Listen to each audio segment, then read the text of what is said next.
Welcome to Stormwatch by GreyNoise Intelligence. Each week, we cover the latest info on what is happening at GreyNoise, Censys, VulnCheck, and runZero. Take a look at a roundup of important and timely cybersecurity topics, toss out some expert opinions, and drop the occasional conspiracy theory. Today, the crew turns into a bunch of slackers as we dig into a super clever IPv6 based attack by the Wizards dubbed Spellbinder. At least these aren't like totally stupid names that, unlike all the other ones, that leverages weaknesses in the protocol's stateless address auto configuration. There were more insights than time last week, so we're going to go just a wee bit deeper into Google's 2024 zero-day exploitation analysis report. Will past become prologue in 2025? Our census contingent then discusses how to scout a threat actor using OSINT, planetary scale scanning data, and your clever noggins. And of course, we cover the latest info from each of our respective benevolent overlords. What's up, fam? And happy. So we're going to kick things off. We're going to do vibe check in a minute. But before we do vibe check, it's happy belated Star Wars Day for everybody because we don't do stuff on the weekends. We do it on Tuesdays. Hemingway, you got any Star Wars stuff you want to, any goodies you got to show anybody or anything? Absolutely none. Wow. Don't care for the Star War. I don't think that went. You have any Zero stars for these wars. Any Star Trek? Any Star? Whatever? I do like Battlestar Galactica. That's my star of choice. Hemingway is a star in herself. It's true. Aw. I'm a star against war. Mm-hmm. We're not even gonna ask Glenn because Glenn doesn't do sci-fi, and he's also in a remote, undisclosed location, and he hates everything related to Star Wars, so we won't bother talking to him. I don't hate it. Todd, you do. Moved on with my life. I do. I have two Star Wars things. One, internet curmudgeon Spaff made a very funny joke this morning because today is May 6th, which means today is Revenge of the 6th for Star Wars. Ooh, I like it. Spaff's always good with that stuff, though. And then two, I found out, I confirmed that Star Trek Las Vegas is the same week as DEF CON this year, which only happens like every 4 or 5 years. I was going to say, that's happened before. It's interesting. What are you going to do? I think I might just go to Star Trek Las Vegas. The general admission ticket is like $200 cheaper than the DEF CON general. Dang. And probably the same audience. People after that. High crossover. Serious men. Wait, is it at the same place too? Because that would be amazing. It's at the Rio. So, yeah. I believe we're going to get an Overwatch sighting today because I know Overwatch is a big Star Wars fan. We gonna get one or no? We're not. Oh man, she has some cool kit, but it's okay. I tried. I have. Tell them what I have. Kit show.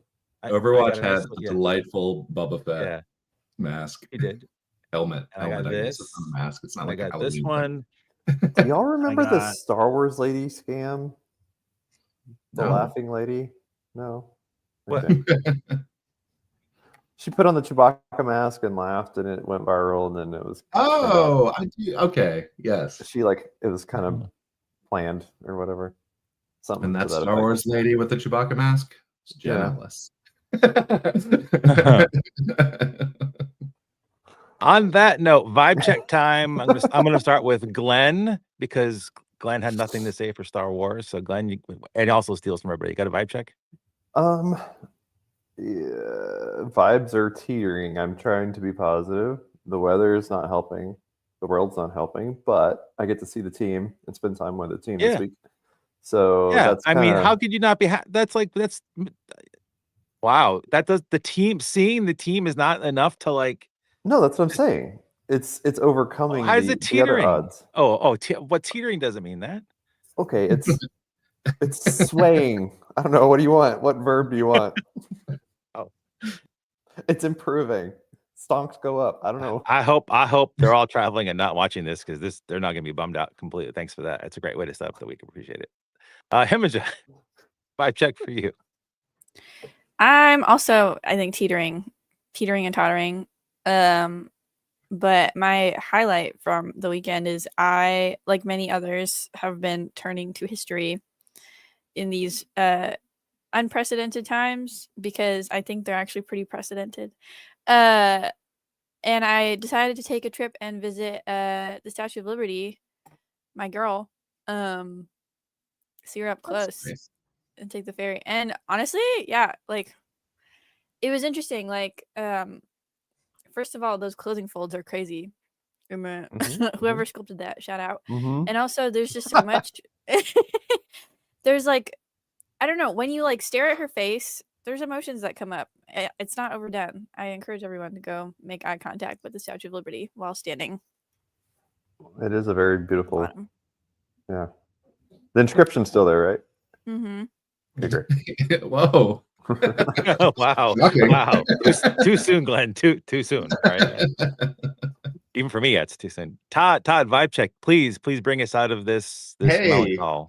I had a great weekend. As you know, I was in San Francisco last week. And I got to hang out with my high school buddies because I, grew up out there. So over the weekend, got to go see some of my oldest, in every sense of the word, friends. Wow. So it was great.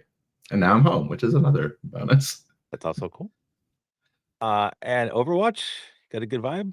My high is at the RSA Orca security booth had a puppy pet. Oh my gosh! Okay, so I was ragging. I was ragging on the gimmicks this year, but puppy pit. That's amazing. Well, I saw one had goats. I saw pictures of that, so that seems pretty great. But last time we had a company goats, not huge goats. Last time we had a company offsite, somehow I was in the hotel and I saw Ashley in a puppy pit. So I think she's bringing the puppy. What is it with security events and like animal things? Because we're all about the snap. The therapy animals. Well, we're not allowed to be misogynists anymore, Imogen. So we need some. Gosh. Okay, it's gonna be that kind of show today. That kind of show.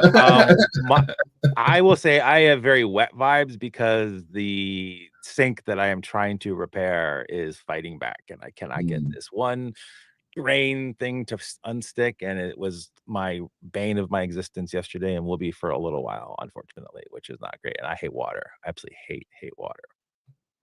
Plumbing is just a degenerate form of network engineering. It's good that you're not about to leave for a few days or anything. we have plenty of ways of dealing with stuff here. So I do have some. The Overwatch doesn't know this, but we got approached to have an ad today, and Why do I feel like this is not an ad, but your idea? It's an ad. It's an ad. Take my name off of it real fast. So I have to zoom in, and I was told that we're allowed to send this out to people if they want to print out and stick it. So it's for sale. It's a slightly used messaging company. Something called Telemessage. It runs sometimes. If you're in the market for a secure messaging platform with a bit of character and a lot of recent media attention, look no further. Telemessage, the app of choice for government officials who like their chats archived and sometimes leaked, is now available to the highest bidder. Look at these features, guys. I had no idea about this thing. Modified versions of Signal, WhatsApp, Telegram, and WeChat, because why trust just one app with your secrets? Built-in archiving for compliance, e-discovery, and occasionally hackers. Endorsed by top U.S. officials and sometimes accidentally during cabinet meetings. Trusted by Customs and Border Protection, Coinbase, and anyone who loves a good data breach. Comes with a complimentary external cybersecurity firm on speed dial. There's a couple conditions, of course, because there's always caveats. Service is currently paused for routine breach investigation. That's a feature, really, not whatever. And some assembly and incident response might be required. You get a free set of AWS debug logs and partial government contact lists, and you might have seen it on Reuters, NBC, for media. Best offer or trade for a working firewall and a bottle of Advil. Serious inquiries only, no journalists unless you're already in the group chat. So I also hear it's appreciate your use of Comic Sans for the people listening to the podcast. Just imagine all of that in Comic Sans. I will post it to the socials a little bit later today. But I also hear they have good password recovery mechanisms too. If you just can't get in, there's a pretty good way. And I don't know if anyone tried, but their entire website is just it's disabled. And I use Netcraft's plugin for lots of reasons. One, it also does spam detection, and it actually flags their site as bad.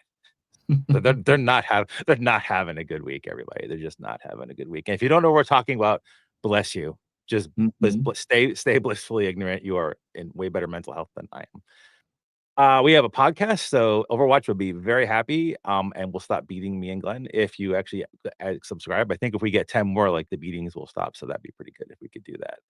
And we have our first topic today. I probably need to zoom in a little bit on this one. For folks that did not see this on the Hacker News, this was actually really cool. And I hope we have a really good discussion about this. Chinese hackers abuse IPv6 Slack for AITM, attacker in the middle. I love that.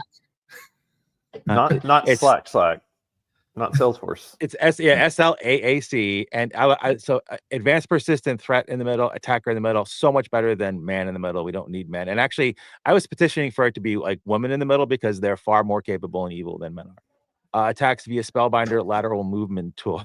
We are really walking a line today. We are walking a line. We are absolutely walking lines today. Did anybody want to take the first stab at this topic? Thoughts? Do you want to explain it more to people? What do you want to do? Yeah, I have a thought. I love it. I like this attack a lot. I'm putting on my offensive attacker hat here. Slack only works, as far as I can tell, if your endpoints, don't have normal TLS and all that. And it's a reminder that Chinese infrastructure and Russian infrastructure specifically seems to be really lagging, Western Europe and US when it comes to this encryptified everything, right? This has come up a couple times, and it's always surprising to me when I see something like this. It's like, oh, well, you can mess with the routes, but who cares? Because TLS, oops, no TLS for up to So for folks, you have two problems now. So for folks not steeped in IPv6 nuances, because it's only been 30 years since we've been trying to make IPv6 everywhere. So this particular attack method uses the SLAAC is stateless address auto configuration. Yeah, automatically sounds like a bad idea to me, but that's all right. But so it sends spoof router advertising messages. So you got to be on the local network. It's not going to work from everywhere.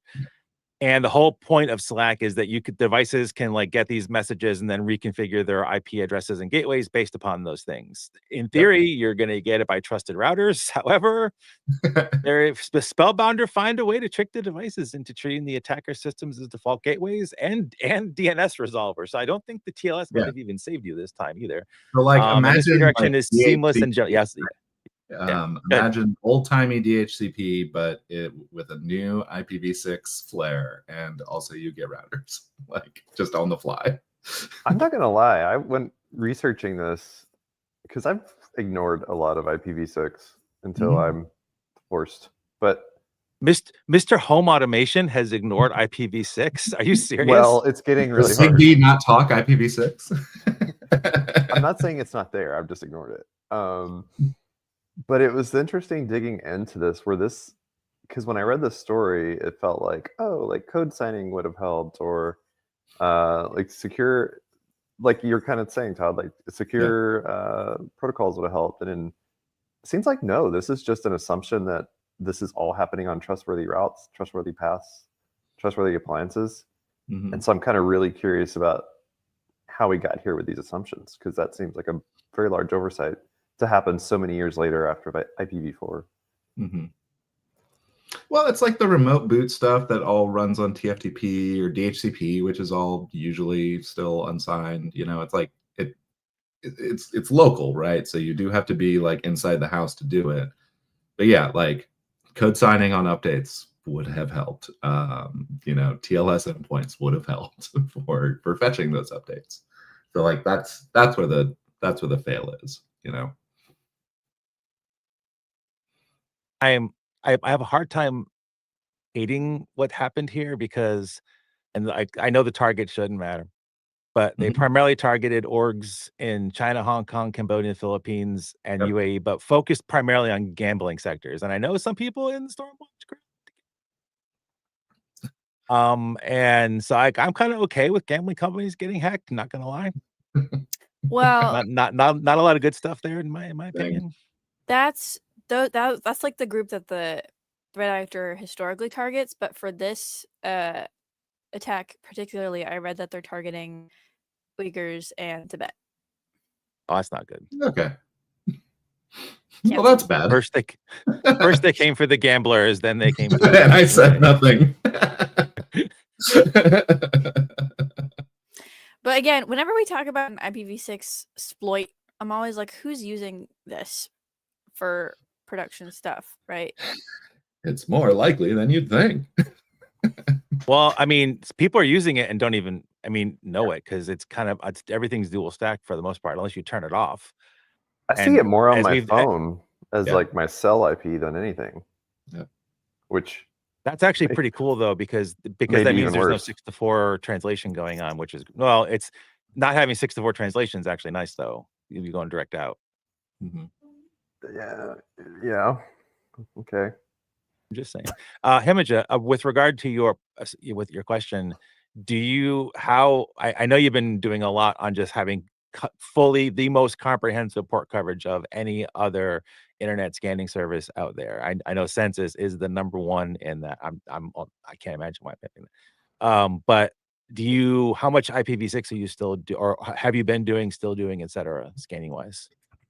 We've been doing experimenting with a couple changes in the way that we scan it, just because a lot of it is all like the same exact type of service, right? Like the Akamai, edge node, but we still see like way more IPv6 than IPv4.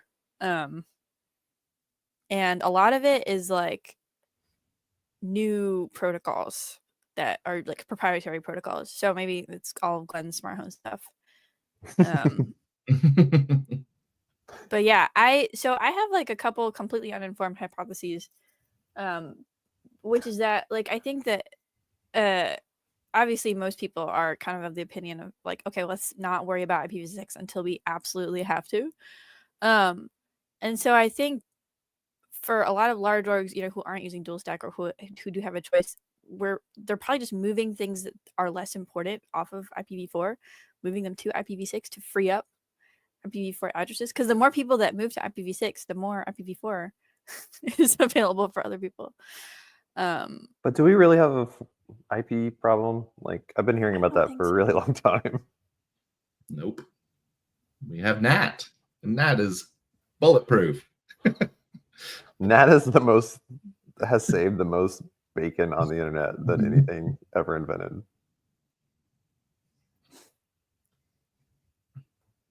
So any speculation what the next vector on IPv6 is going to get hit? I didn't prep you for that question, but like this was a sneaky one that I didn't see coming, because I don't think about IPv6 all the time. Like I at least think about it more than Glenn does, but apart from that, I'm just curious what's the next hit, because this was great, and like everyone should be threat modeling this in their enterprises. You should be looking for your IPv6 exposure, et cetera, et cetera, et cetera. I know that like there are schemes, and I think Slack even uses some of it, where you create IPv6 addresses by copy pasting your MAC address in there, and so that can be concerning for like tracking reasons, and like if you're a very special person and someone wants to follow you across the internet, this MAC address leakage like over the internet, that might be a thing. How much actually, like, since I asked Hemija about IPv6, runZero obviously works on all the networks, so you must have IPv6 support as well too. Do you see any? You weren't prepped for this, so don't worry about if you have it. Not at all. But so like in your platform, like, do you have any aggregate statistics about like V6 versus V4 totals and things like that? I do not. It's an area I definitely do want to dig into. I think runZero is sitting on a giant trove of like, what do networks actually look like? And part of why I'm here is to walk through that stuff. So I have a paper coming out next week that's nothing like that, but that's done now. So I'll be able to turn my sights on weird things in people's networks, and so that's definitely something to look at. That is super cool. Yeah, I'm looking forward to that. Hemija, you mentioned scanning IPv6. Like I thought that was very difficult to do. You know what I mean? We like discover it through advertised names. But you're not okay. millions Addresses? Okay, never mind then. I thought I was about to learn something else. Yeah, the one thing I did an experiment and we'll get off of IP6 in a second. I did an experiment this weekend, playing with some of our detection rules in a different way than our sensors do it, because our sensors actually don't do any of the detections. They just make it look like there's something else, and then we do all this stuff in the back end. I actually am running Suricata on a couple nodes now with our rules, and I support IPv6 and whatever I run, both to do everything's dual stack, and about 20% of the Suricata tagging is hitting off of IPv6 addresses. So we probably need to think about maybe rethink our putting off of IPv6 for a little while longer than we were going to do. So just one little extra fun thing there. All right, moving on. This was a request. I forget who on the team requested going back to look at this, even because we only really covered it like very, very lightly last time. But this is the Hello O-Days, my old friend, a 2024 zero-day exploitation analysis from the spiffy folks over at the Google Threat Intelligence Group. What did folks want to talk about for this one?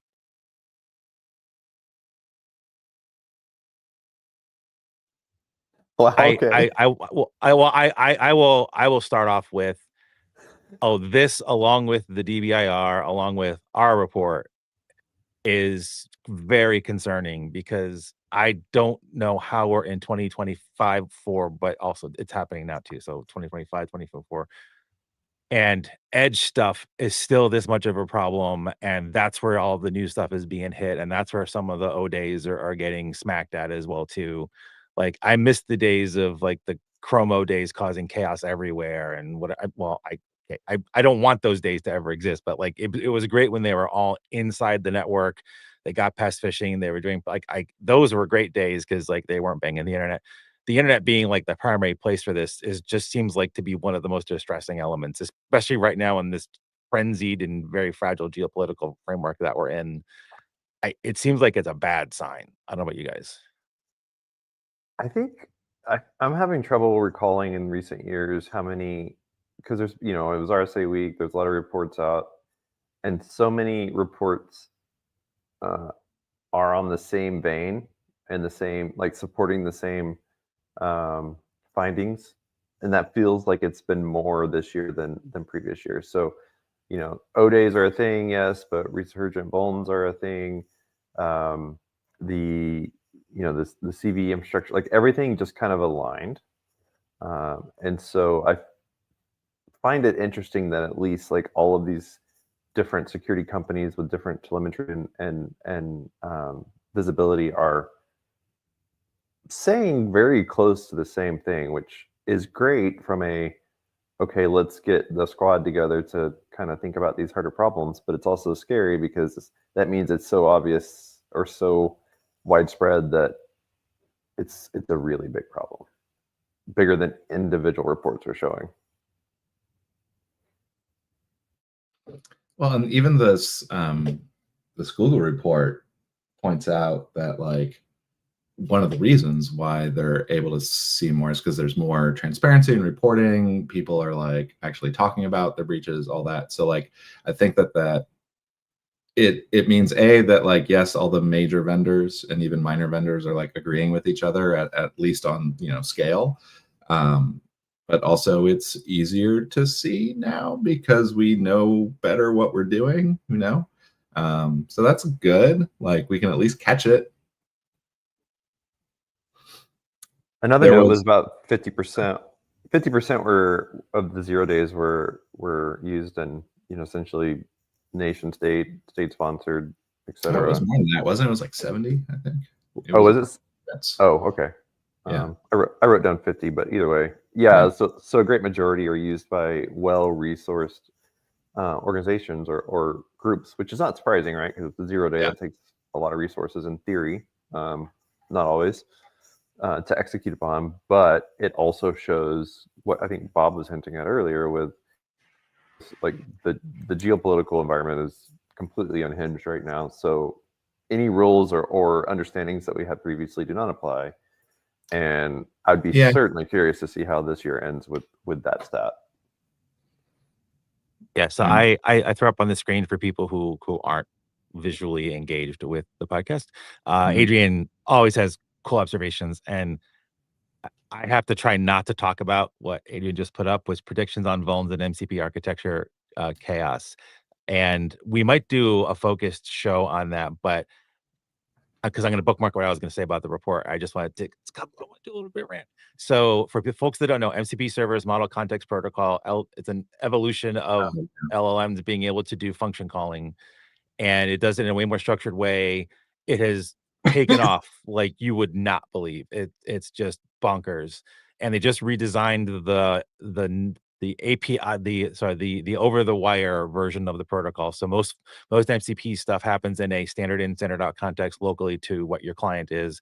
You can actually make servers though, and they just completely redesign the protocol. So two things with that. There's a whole bunch of MCP servers talking old protocol that aren't going to get changed. They're never going to get an update, and there's going to be flaws in that software and never get fixed. So anything out there on the internet that's using the old MCP SSE way of doing things, go for it, hack them, because they're all going to die. But still, there can be stuff over the network. Authentication is a huge problem. These frameworks are brand new. They aren't battle tested. There's just all of the things basically repeating every stupid same mistake we've ever made with any software platform ever before. And to that end, we have begun an initiative for figuring out how we're going to deploy like honeypot MCP servers, see what folks are trying to go after, what they're doing. We already have some tags around that. SSE and its new flavor of it are common in a lot of other things. You can't just call it MCP.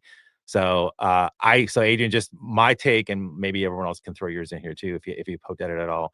I think it's going to be a disastrous Q3 and Q4 with regard to like MCP servers like on the internet, accessible, people just not vibe coding the way into oblivion, because that's what's going to happen with MCP servers. Not great. And coming from Bob, who I'm pretty sure works for big MCP, that means a lot. Because every morning I wake up and Bob's built another MCP server. I have one more thing on this Google report. I found it interesting that the two spotlights on this were one on WebKit and two on Firefox.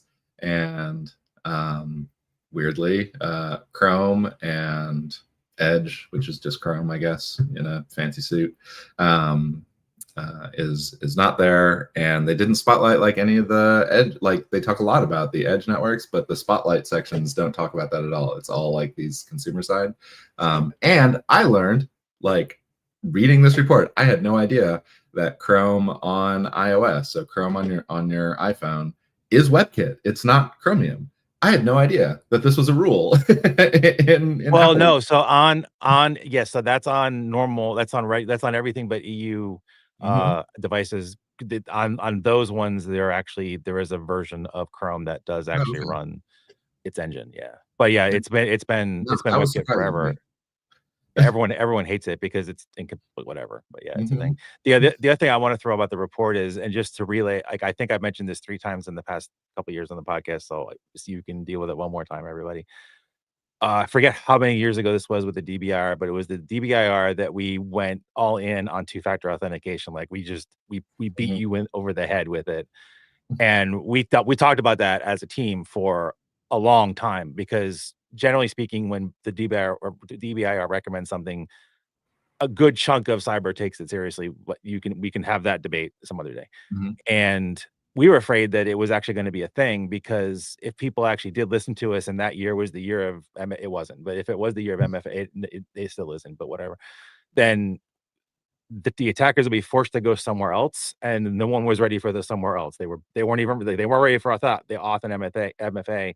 They're definitely, and this report does the same thing. It said things have gotten better in places, including authentication. So it's not perfect, but it's better. And like there are better controls in lots of other environments, which is why they've turned to the edge. And this is back to the whole, can we like just stop repeating this also same mistake, and maybe we could walk and chew gum as an industry at the same time? Because like if you're going to go do this fixed thing over here, you can't just stop caring about everything else. And it seems like that's all we do, is we just go over here and we just don't care for and then we go back over here. And I don't know how we're going to do anything better if we don't get better at that.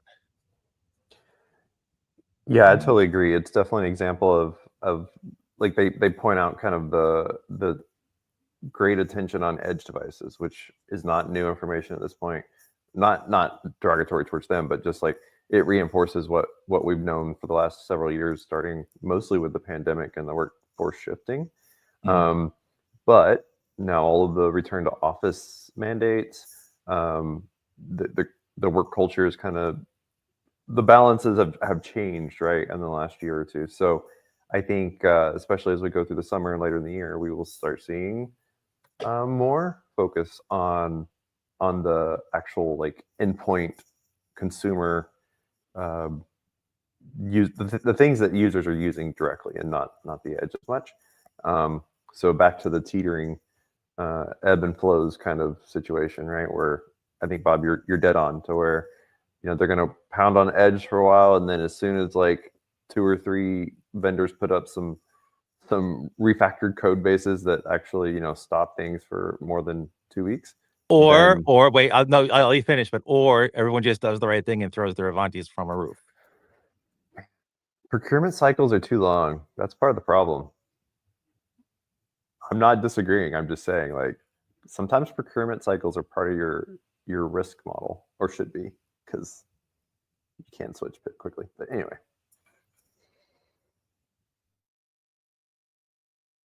We are done with that topic. We're moving along today. This is really good. Himija, I say you as in like the royal census, you have, of course you might have written this. I didn't actually look to see if it didn't feel like it was you, so whatever. This a was not great me. post. Like it didn't read like a Himija post, so I'm glad I went missing. The on basically how to do threat hunting at scale using just readily available data and your amazing, you know, internet scan data. Can you walk us through what this looks like? Yeah, absolutely. So, this is basically a blog by one of our wonderful researchers who shall not be named, who basically found a novel C2 just by kind of fiddling around in Censys, called Scout C2. And like found it by just kind of looking for, we use this, we have some open directory monitoring tools that we keep internally just to look for things where like malicious files and malicious code pops up, so we can download it and have some fun. And one of these things came up that contained a set of tools that didn't have any hits in VirusTotal, didn't have any hits in Reversing Labs. And so our researcher kind of dug in and found that it worked by it was using like a zip file containing a image, like a JPG image, in order to obfuscate. And it called itself Scout. It sends like a post request to this this upload image endpoint to get an image to and then it like returns a fake PNG file header to avoid being caught. And I thought that was super interesting. I don't want to spoil the whole blog, but they basically break down the payload and everything that the C2 was communicating with.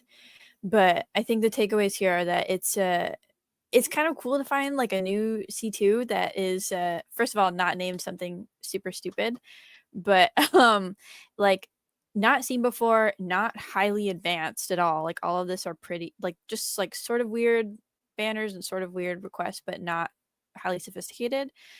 And it kind of opens up questions for me about how many of these little tiny, like probably cheaply produced C2s are just sitting out there Boutique like C2s. quietly. Boutique, there we go. That's the word. Just floating around. Like there's probably a whole ecosystem of those things. But we weren't able to find a ton of like documentation about this one.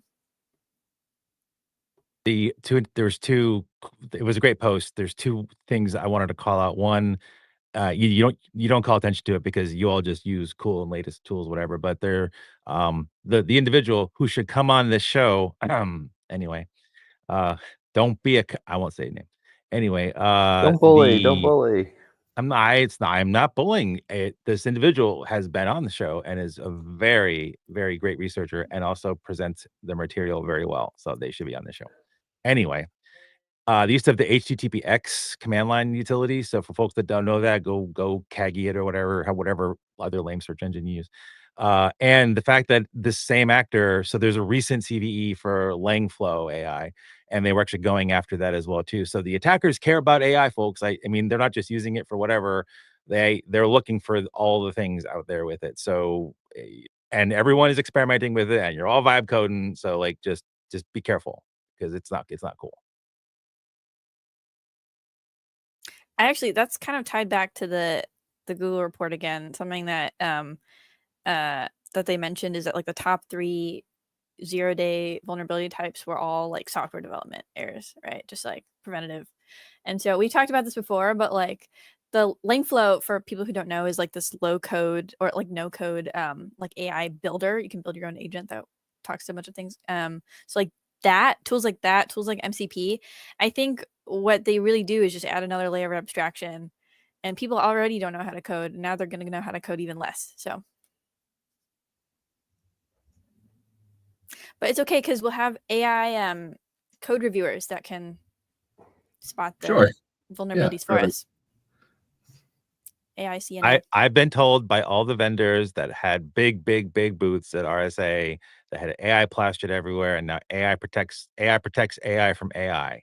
So we're all good. Just go buy like a big $500,000 box and put it somewhere in your. Don't even plug it in. Just put it in there, and you're all safe. It's great. Yo, dog. I heard you liked AI. So yeah, put some AI in your AI so you can AI your AI. Talk about selling the solution to your own problem, your self-created problem that you created. Yeah, it's great. It's great. I understand that like AI as a hype point is a thing, right? And this is like how tech always works, right? You grab onto something and you just like flog the hell out of it, and then you move on like in 18 months, whatever. I was a little disappointed that these major security vendors were like, and now we have AI. It's like, guys, do you like read the room? Like everyone hates this. Why are you doing this? The worst part of it is some of them actually have very good, solid like ML practices underneath machine learning practices and traditional work, and even using neural networks like behind the scenes. But some person said we have to use those 2 letters instead of saying all the good technical stuff. ML is a real thing. LLMs are a real thing and useful in some contexts. Frank, no. Frank, no vibe security. No, Frank, not happening. Not. I guess I think we're already running there. Speaking of vibe security, I am making Todd talk about this one. Oh, Jesus. It is not a very technical. It is not a technical article, but this is something that I think is one of the hallmarks of the broken vulnerability management ecosystem we have right now. And I really appreciated this article as someone who used to run an organization. So could you talk about this a little bit? I definitely can. Once again, it is weird for me being the CVE guy in a company that is somewhat rabidly anti-CVE lately. And that's fine. This is a blog post entitled "One Asset, Many Risks, prioritizing the stack instead of CVEs." And it's a good blog post that like goes into why CVEs are only a part of your security profile, right? Like, and you can hire somebody to spend all day like just analyzing CVEs, and you'll still miss like big stuff, right?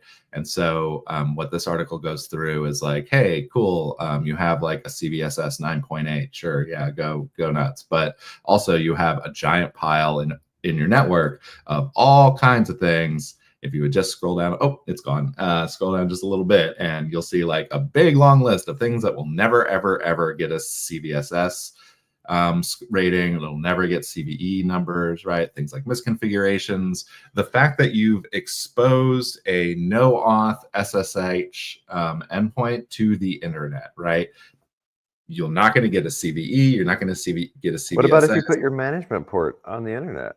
Yeah, sure. Right. Yeah. I run a firewall, and like I don't want to go into the office to change my firewall config. I'm just gonna go to the management port. So what's the solution? That's how we do it. How do we track that?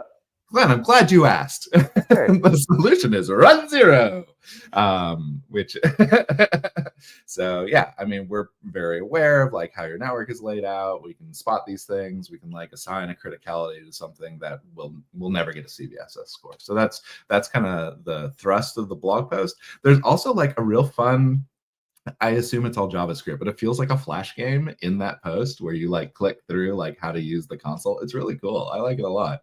I haven't seen anything like that before. It's like a canned demo, like all run on JavaScript that feels like a Flash game. Do not give Ashley any ideas. Overwatch, you got to get on this. This is the hotness now in blog posts. Vibe code a JavaScript game.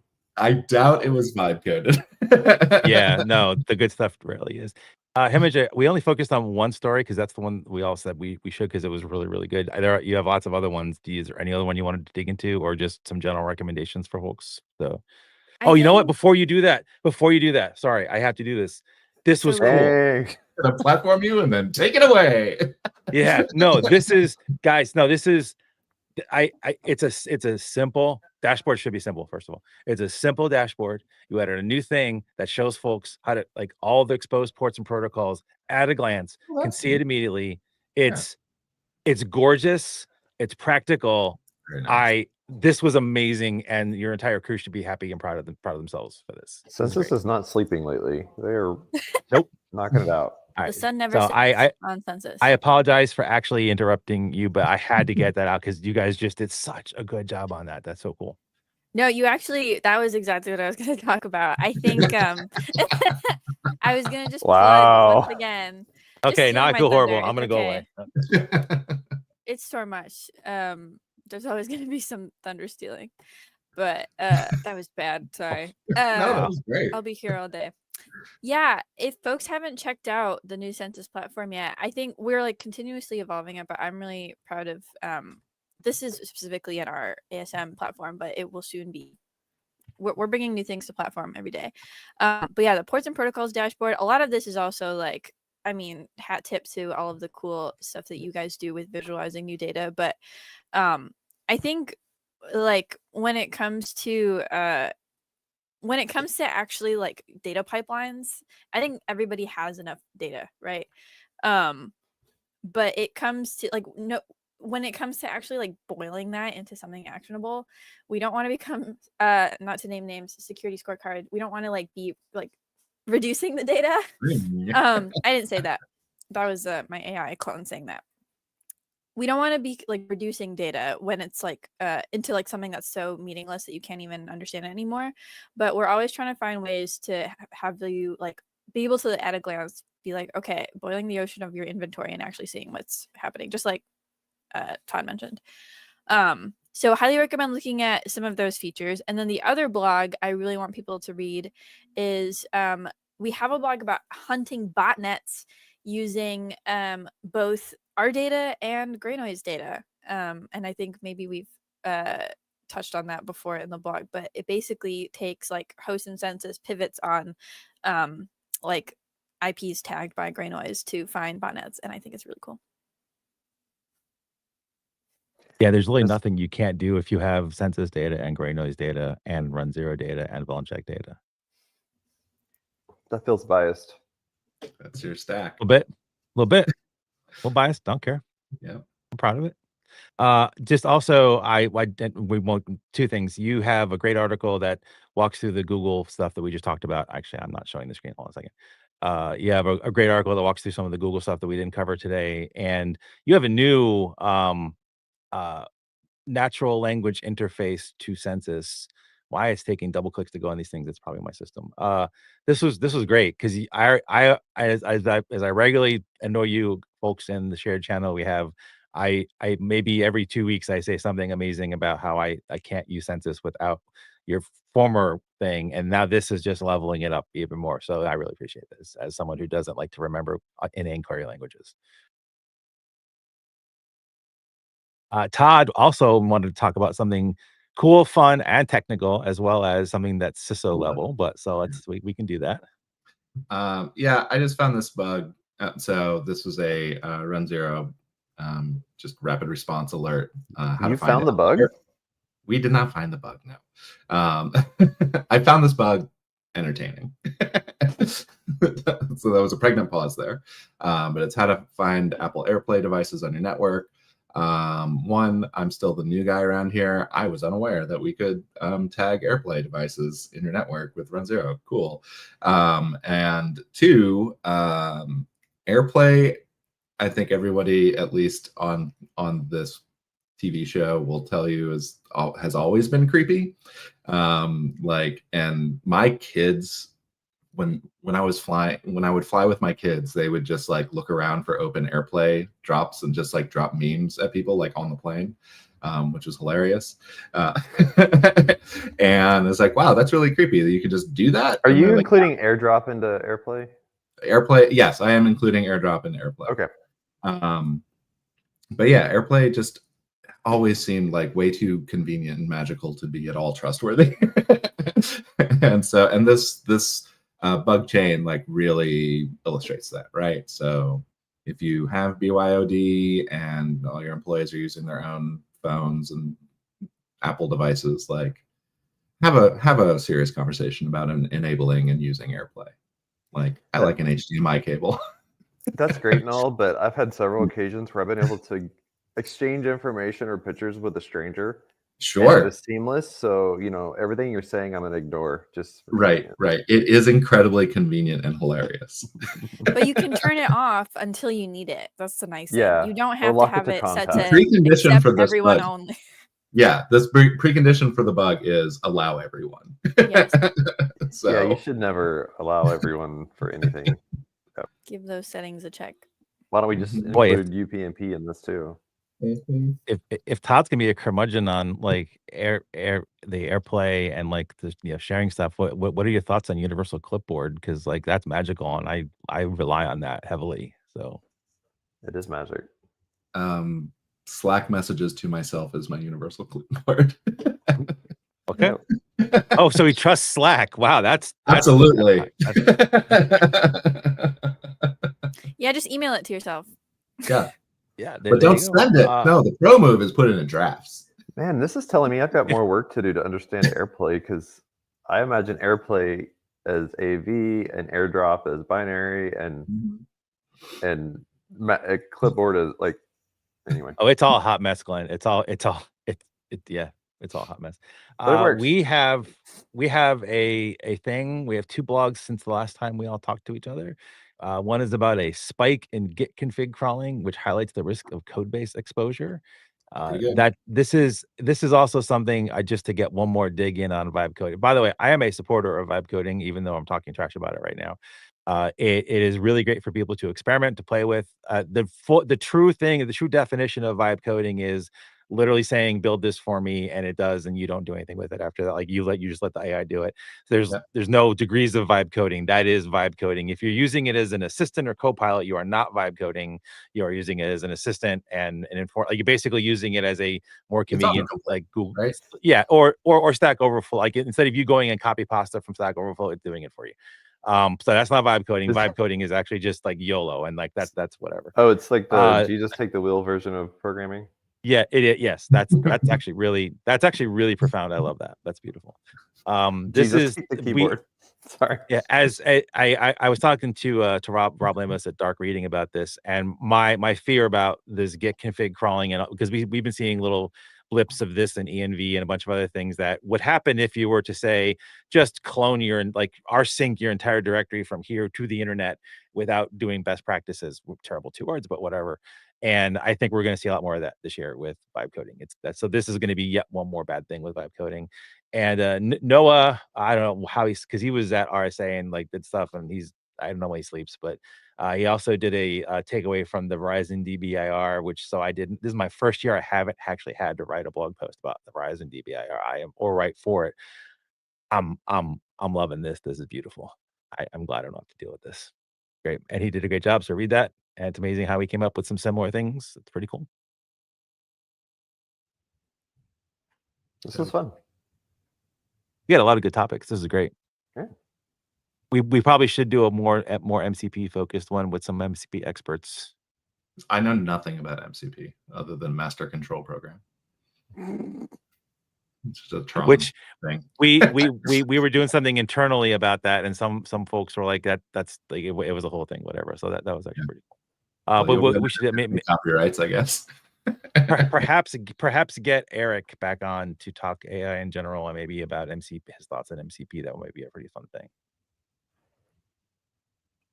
that we can do. Any last words for the broader fam out there? A belated Cinco de Mayo. Yeah. Yes. Which is Spanish for Cinco of Mayo. It's true. It's about mayonnaise. Happy and happy Sith Day, I guess, Todd? Yes. Revenge of the Sith. Okay. Yeah. Yeah. You know, there's almost enough Star Wars content to have something every day now, probably. If we really A friend of mine ran a poll of how many Star Warses have you seen? And it tops out at 25 or more. It's like, yeah, that sounds about right. TIL. Actually, for folks that aren't watching Andor, if you haven't watched Andor at all, this season's great, and Andor itself is great. And the It Can't Happen Here podcast did a great breakdown of season 1 and the preview of season 2, and how much scarily it is like real life. So, in much more fun Star Wars content consuming, may I recommend the Oral Knots Jedi Party, which is a reimagining of Star Wars. It's probably 2.5, 3 hours long, I think, across several YouTube episodes. You just Google Jedi Party, you'll find the playlist. It's in the style. What's that? Or Kagi. Okay. Yeah. And it starts off really goofy and silly, as one might expect. It's like a bad lip reading kind of redub of all of the Star Wars. But then it turns into like this really like poignant and really kind of touching ending that's like way better than the Disney stuff. So, this is gonna get blocked on YouTube for all the comments. No, it's great. Jedi Party, check it out. You heard it from Todd. All right, well, this is true. That's a wrap for this week's Cyber Stormwatch. Out for 0-day drizzle, Spellbinder gusts, and a few scattered Gitnados. Remember, don't let your assets get caught without an umbrella. Until next time, may your ports be closed and your configs stay dry. Take care, everybody.